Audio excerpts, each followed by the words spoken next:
কোনো কোনো ওলামা একরাম বলছেন ভাগে কোরবানি দেওয়া যাবে না, বরং গরু হোক আর ওঁট হোক, যত বড় পশুই হোক, দিলে একজনের পক্ষ থেকে দিতে হবে। ভাগে যদি কুরবানি দেওয়া হয় 7 জনে মিলে, গরুতে বা মহিষে বা উটে, এই ভাগে কুরবানি হবে না, এটা অনেকে বলে থাকেন। সকল প্রশংসা মহান মালিক রব্বুল আলামিনের জন্য। দরুদ এবং সালাম নাজিল হোক প্রিয় নবী মুহাম্মদ মুস্তাফা সাল্লাল্লাহু আলাইহি ওয়াসাল্লাম এবং তার সকল আলো আসহাব সকলের প্রতি। আল্লাহুম্মা সাল্লি আলাইহিম আল্লাহুম্মা বারিক আলাইহিম। সম্মানিত সাথী ও বন্ধুগণ, কোরবানি আমাদের একেবারেই দোরগোড়ায় চলে এসেছে। সেজন্য কোরবানিকে সামনে রেখে আজ আমরা প্রশ্নোত্তরে কোরবানি এটা জানার চেষ্টা করব ইনশাআল্লাহ বিইذনিল্লাহ।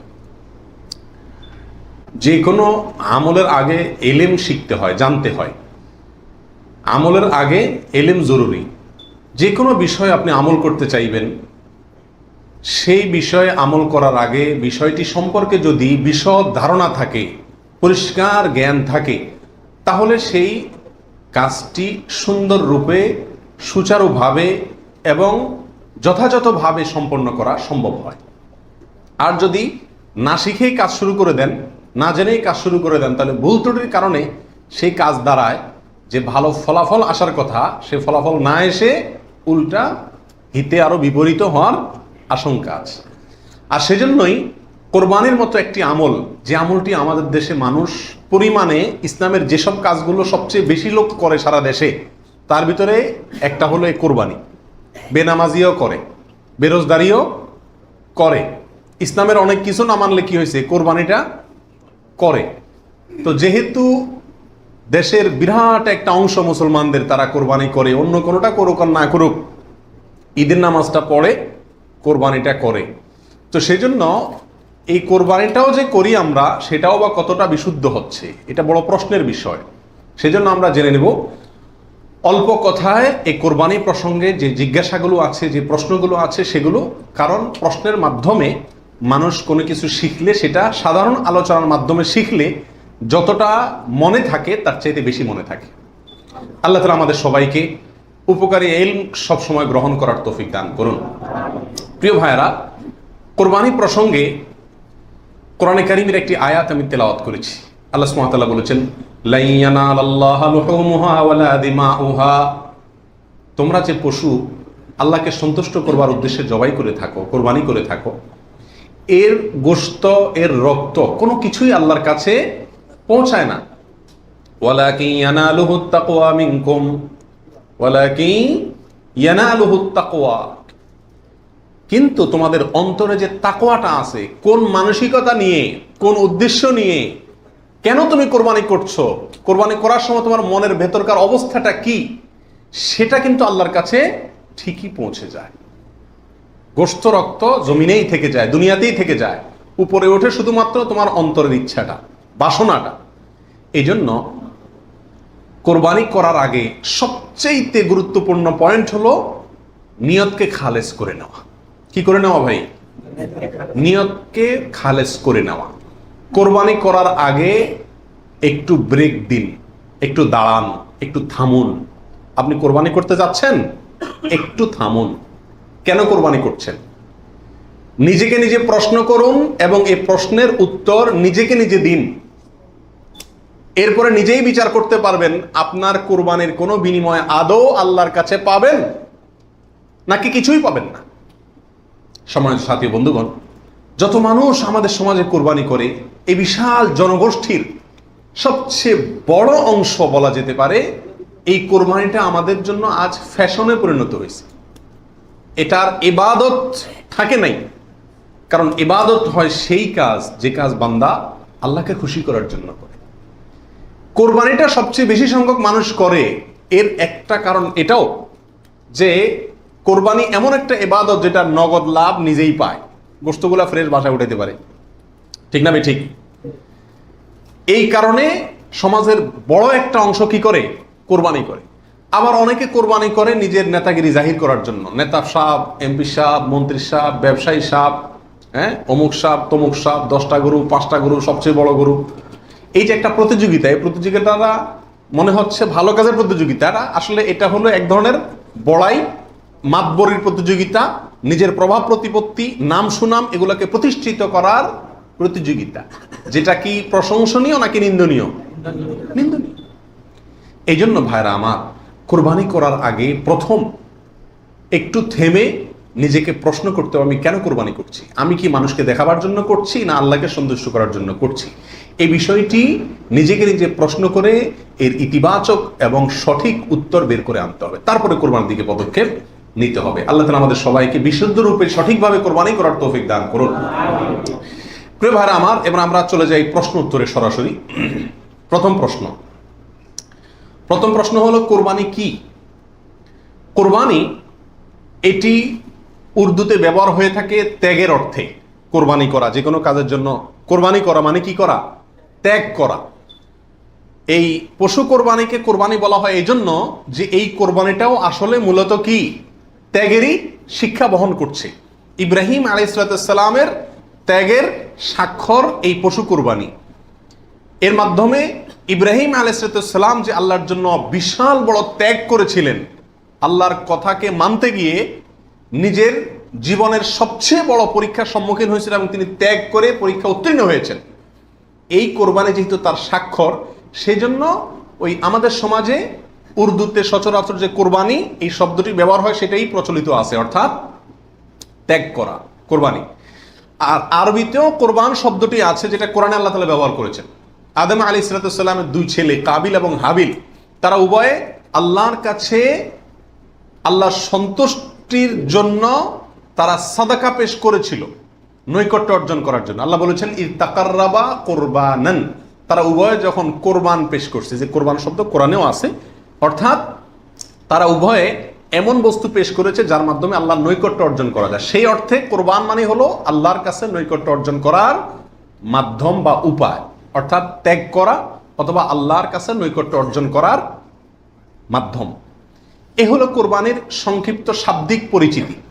আর ইসলামী শরিয়াতে কোরবানি বলা হয় জিলহজের 10 তারিখে এবং তার পরবর্তী যে দিনগুলোতে কোরবানি করা যায় সেই দিনগুলোর ভেতরে কোনো পশু, অনুমোদিত পশু যেগুলো জবাই করলে সওয়াব হয় দিনগুলোতে, সেগুলোকে আল্লাহকে সন্তুষ্ট করার উদ্দেশ্যে জবাই করার নাম হলো কোরবানি। এ হলো ইসলামী শরিয়ার পরিভাষায় কোরবানির মোটামুটি একটি সংজ্ঞা। দ্বিতীয় প্রশ্নে চলে যাই আমরা, কখন কিভাবে কোরবানি শুরু হয়েছিল? এই কোরবানি শুরু হয়েছিল সর্বপ্রথম ইব্রাহিম আলাইহিস সালামের মাধ্যমে। আল্লাহ সুবহানাহু ওয়া তাআলা ইব্রাহিম আলাইহিস সালামকে স্বপ্নের মাধ্যমে নির্দেশ করেছিলেন নিজের সন্তানকে জবাই করার জন্য। আর সন্তান জবাই করা, এই কঠিন নির্দেশটি আল্লাহ সুবহানাহু ওয়া তাআলা করেছেন ইব্রাহিম আলাইহিস সালামকে। তাকে আল্লাহ তাআলা যত কঠিন পরীক্ষা করেছিলেন, এত কঠিন পরীক্ষা তার আগে আর কোনো নবীর প্রতি আল্লাহর পক্ষ থেকে ছিল না। জীবনের পদে পদে পরীক্ষা।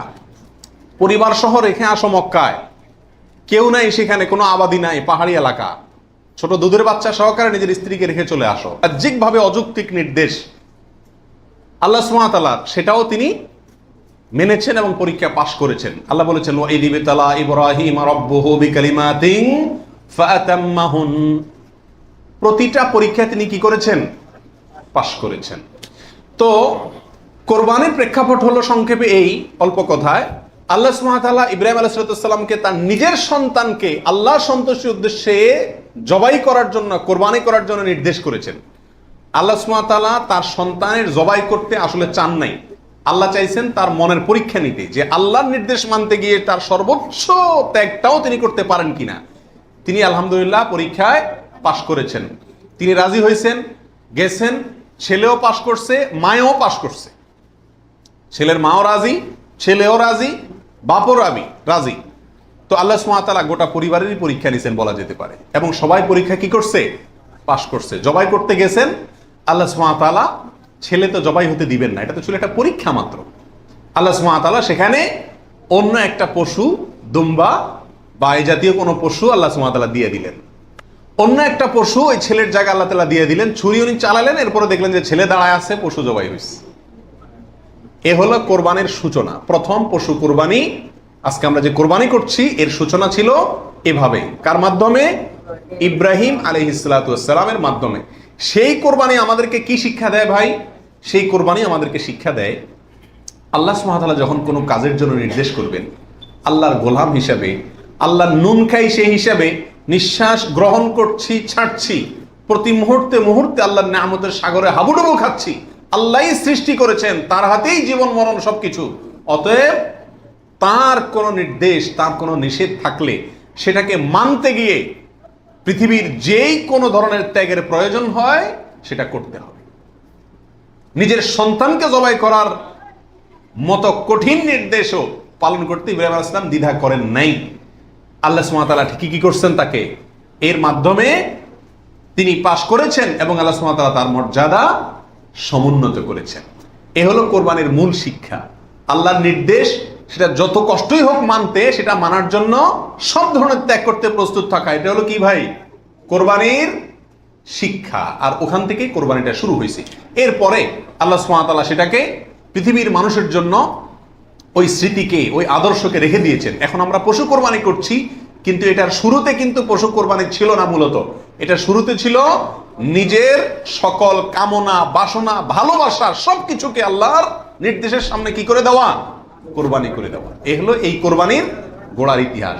এখন কোরবানির খোলসটা আছে, ভেতরেরটা আর নাই। এখন শুধু পশুই কোরবানি করি আমরা। নিজের ভেতরকার পশুত্ব, আমিত্ব, মনের খাহেশ, প্রবৃত্তি, এটাকে আর কি করি না? জবাই করি না।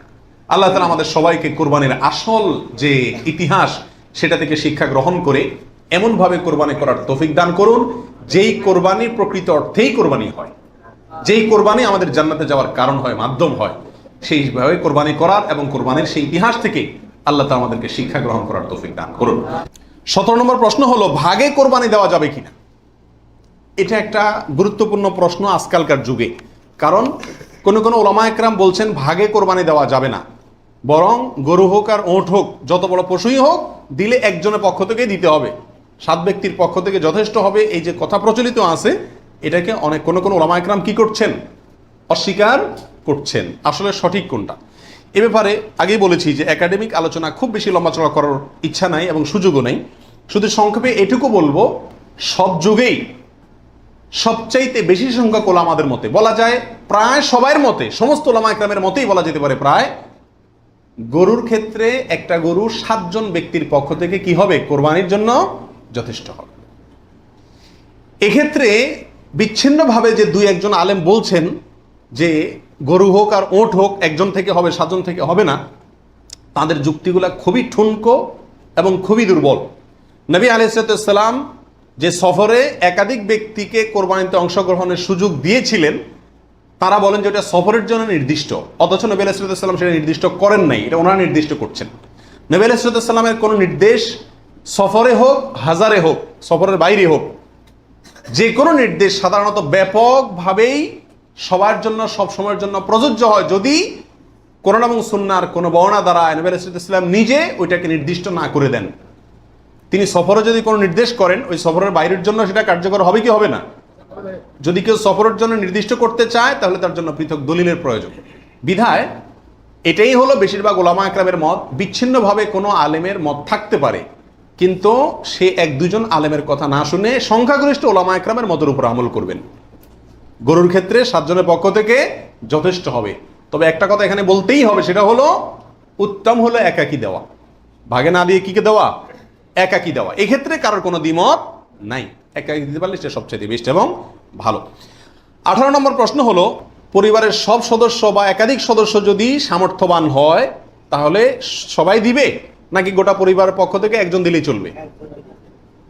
নবী আলাইহিস সালাম থেকে এক্ষেত্রে একটা হাদিস বর্ণিত হয়েছে, যেটা একটু আগে আপনাদেরকে শুরুতে আমি শুনেছি, মুসনাদ আহমদে বর্ণিত হয়েছে এবং আরো অনেক হাদিসের কিতাবে কাছাকাছি হাদিস বর্ণিত হয়েছে। নবী আলাইহিস সালাম বলেছেন যে প্রত্যেক পরিবারের উপরে একটি কোরবানি জরুরি, প্রত্যেক পরিবারের উপরে উযহিয়াতুন, একটি কোরবানি জরুরি, আলা কুল্লি আহলি বাইতিন, এই ধরনের শব্দ তিনি ব্যবহার করেছেন, প্রত্যেক পরিবারের উপরে। এই হাদিস থেকে বোঝা যায় কোরবানি এটা এক পরিবারে একাধিক সদস্য যদি হয় সামর্থ্যবান, তথাপি যিনি মূল কর্তা তিনি দিলেন, তাহলে সবার পক্ষ থেকে হয়ে যাবে। এর বিপরীতে ওলামা ইকরামের আরেকটি মত আছে, যেটা ইমাম আবু হানিফা রাহিমাহুল্লাহর মত, সেটা হলো কোরবানি পরিবারের একাধিক সদস্য যদি সবাই যদি সামর্থ্যবান হয়, তাহলে প্রত্যেকের পক্ষ থেকে দিতে হবে। ওনার যুক্তি, উনি বলেন নবী আলাইহিস সালামের ওই হাদিস, যে হাদিসে তিনি বলেছেন যার সামর্থ্য আছে আর কোরবানি দেয় না সেই জন্য ঈদগাহে না আসে। এখানে যার সামর্থ্য আছে প্রত্যেক ব্যক্তিকেই শামিল করে এই নির্দেশনা। বিষয়টা গবেষণামূলক, উভয় পক্ষেরই দলিল এবং যুক্তি আছে। তো এক্ষেত্রে সতর্কতামূলক মত যদি অবলম্বন করি আমরা, তাহলে প্রত্যেকেরই যার যার সামর্থ্য আছে তার পক্ষ থেকে করা যেতে পারে, এবং করলে সমস্যা হবে এটা কারোর মতেই নাই। 19 নম্বর প্রশ্ন হলো, 7 ভাগের নিচে হলে কোনো সমস্যা আছে কিনা গরুতে? একটা গরুতে ধরেন 5 জন মিলে দিলেন, 4 জন মিলে দিলেন, 3 জন মিলে দিলেন, 6 জন মিলে দিলেন, 7-এর নিচে হলো, এটা কি যথেষ্ট হবে না কোনো সমস্যা আছে? এর উত্তর হলো কোনো সমস্যা নাই।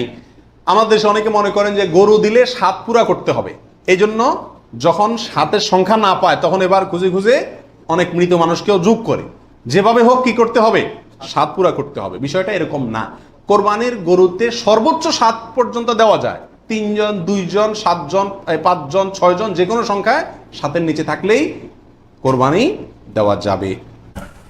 রিসেন্টলি কিছু কিছু স্কলারদের আলোচনা বা এতে করে লোকজন হয়তো বিভ্রান্তিতে ভোগেন কিংবা একটা ধোঁয়াশা তৈরি হয়, ফলে এই প্রশ্নটি করা হচ্ছে। আমরা আবহমান কাল থেকে আমাদের প্রিয় মাতৃভূমি বাংলাদেশে হয়তো ছাগল কুরবানি দিয়েছি অথবা গরু কুরবানি দিয়েছি সর্বোচ্চ 7 ভাগে। সো এটা আমাদের সবার কাছে জানা ছিল, এ নিয়ে আগে সংশয় ছিল না। ইদানিংকালে অনেকের মধ্যে এই বিষয়ে সংশয় জেগেছে। কেউ কেউ বলে থাকেন যে ভাগে যদি কুরবানি দেওয়া হয় 7 জনে মিলে গরুতে বা মহিষে বা উটে, এই ভাগে কুরবানি হবে না, এটা অনেকে বলে থাকেন। এই কথাটি আসলে ঠিক নয়।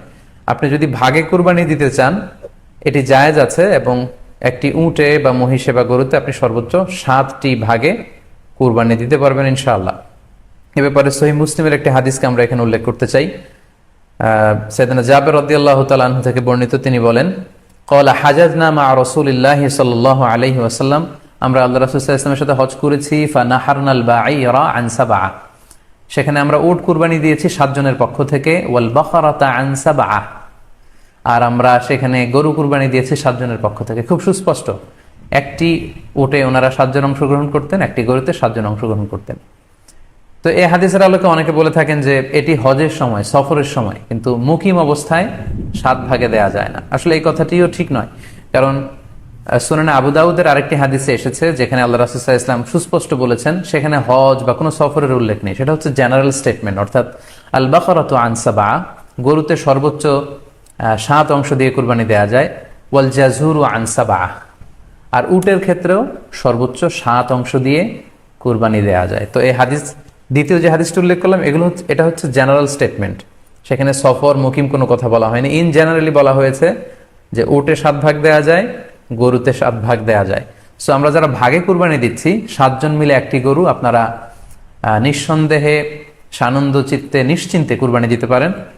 সহিহ হাদিসের আলোকে এটি সাব্যস্ত, এতে কোনো সমস্যা নেই ইনশাল্লাহ। তবে ভাগে কুরবানিতে কিংবা যৌথ কুরবানিতে কয়েকটি বিষয় আমাদেরকে খেয়াল রাখতে হবে। নাম্বার 1 হচ্ছে নিয়ত।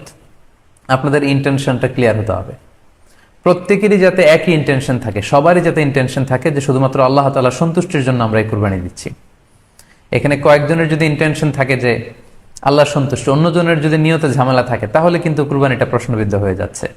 কারণ ইন্নামাল আমালু বিন্নিয়াত, ইয়ানি ইন্নামা সাওয়াবুল আমালি বিন্নিয়াত, সমস্ত কাজের প্রতিদান দেয়া হবে আপনার ইন্টেনশন বা নিয়তের উপর ভিত্তি করে। সো এজন্য যারা খুব বেশি মুখলেস, খুব বেশি মুত্তাকি, তারা অনেক সময় যৌথ কুরবানি দিতে চান না। তাদের সামর্থ্য না থাকলে ছোট একটা ছাগল দিয়ে তারা একাকি কুরবানি দিতে চান। এটা safe, he want to be in the safer side. কারণ যৌথ কুরবানি দিতে দিতে যে কার মনে কি চিন্তা, কার মনে কি নিয়ত, আমরা কিন্তু কিছু জানি না। সো যদি যৌথ কুরবানি দেন, কুরবানির আগে সবাইকে এটা কনসার্ন করে দেওয়া, রিমাইন্ডার দেওয়া যে ভাই আমাদের কুরবানিটা হবে শুধুমাত্র কেবলমাত্র আল্লাহ তাআলার সন্তুষ্টির জন্য, অন্য কোনো নিয়তের জন্য না থাকে, তাহলে কিন্তু আমাদের কুরবানি বরবাদ হয়ে যাবে। এটা হচ্ছে প্রথম কনসার্ন। 2 নম্বর কনসার্ন হচ্ছে হালাল উপার্জন দিয়ে কুরবানি হতে হবে। যৌথ কুরবানিতে কেউ কেউ যদি এমন থাকে যাদের উপার্জন হালাল না, সেই কুরবানি কিন্তু আল্লাহ তাআলার দরবারে কবুল হবে না। সো এটা খুব গুরুত্বপূর্ণ একটা বিষয়। আরেকটা হচ্ছে লৌকিকতা। লৌকিকতা যদি থাকে তাহলেও কুরবানি কবুল হবে না। যৌথ কুরবানিতে কারো যদি এটা থাকে যে আমার গরুটা সবচেয়ে বড়, আমাদের গরুটা এলাকার সবচেয়ে বড় গরু, এবং সবাইকে বলে বেড়াচ্ছে যে এইবারের গরুটা সবচেয়ে বড় হয়েছে, আমার চেয়ে বড় গরু কেউ দিতে পারে না এই এলাকায়।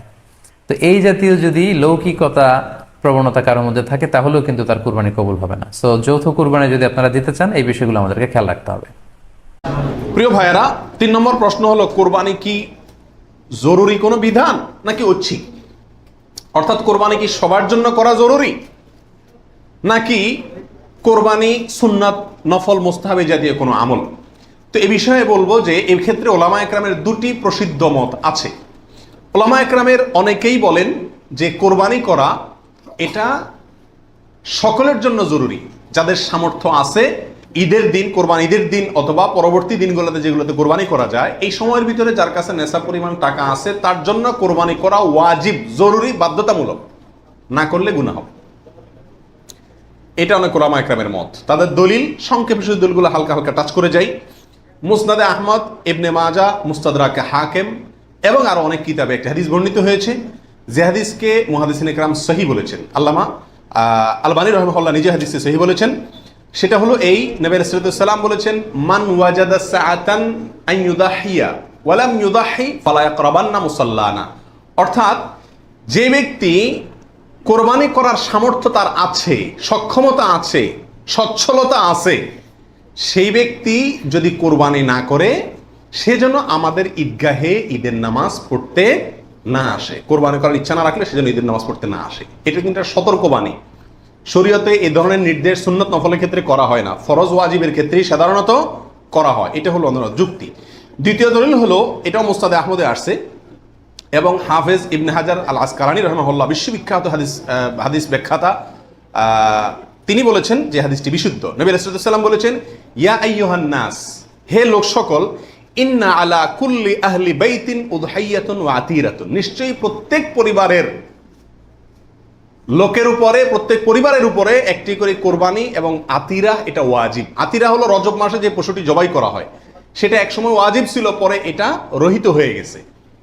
তো এখানে নবী সাল্লাল্লাহু আলাইহি ওয়াসাল্লামের ভাষা হলো ইন্না আলা কুল্লি আহলি বাইতিন, প্রত্যেক পরিবারের উপরে কোরবানি করা জরুরি। জরুরি, আলা এই শব্দটি জরুরি অর্থ বোঝানোর জন্যই আসে। এটিও বিশুদ্ধ হাদিস। তাহলে আরো অনেকগুলো হাদিস আছে এই জাতীয়, যে হাদিসগুলোর আলোকে ওলামা ইকরামের একটা অংশ বলেন যে এই কোরবানি ওয়াজিব। ইমাম আজম আবু হানিফা রাহিমাহুল্লাহর মত এটা। এর বিপরীতে অনেক ওলামা ইকরাম বলেন কোরবানি করা ওয়াজিব নয়, এটা সুন্নাতে মুআক্কাদা। সুন্নাতে মুআক্কাদা মানে কি? সুন্নাত কিন্তু খুবই গুরুত্বপূর্ণ সুন্নাত, বিনা কারণে এটা ছাড়া মাকরুহ, অপছন্দনীয়, ভালো কাজ নয়। সুন্নাতে মুআক্কাদা এবং ওয়াজিবের সাথে খুব বেশি তারতম্য নাই, কাছাকাছি গুরুত্বের বিচারে প্রায়। সাহাবীদের ভিতরে অনেক প্রসিদ্ধ সাহাবী, তারা কোরবানি করতেন না, ওয়াজিব মনে করবে মানুষ এই ভয়, এরকম কোন কোন বর্ণনায় পাওয়া যায়। তারপরে কোন কোন বর্ণনা জানাবে এটাকে সুন্নাতু আবিকুম ইব্রাহিম এই জাতীয় শব্দ ব্যবহার করেছেন। তো এসব কারণে ওনারা সুন্নত বলেন, সুন্নতে মুআক্কাদা বলেন। যাই হোক, সর্বসাকুল্যে এই কোরবানি খুবই গুরুত্বপূর্ণ একটি বিধান, এটা হলো নিশ্চিত। ওয়াজিবের মতটা গ্রহণ করলে এটা বেশি সতর্কতা হয় এবং ইখতিলাফ এবং মতপার্থক্যের ঊর্ধ্বে উঠা যায়, এবং অনেকগুলো বর্ণনা এর পক্ষে রয়েছে।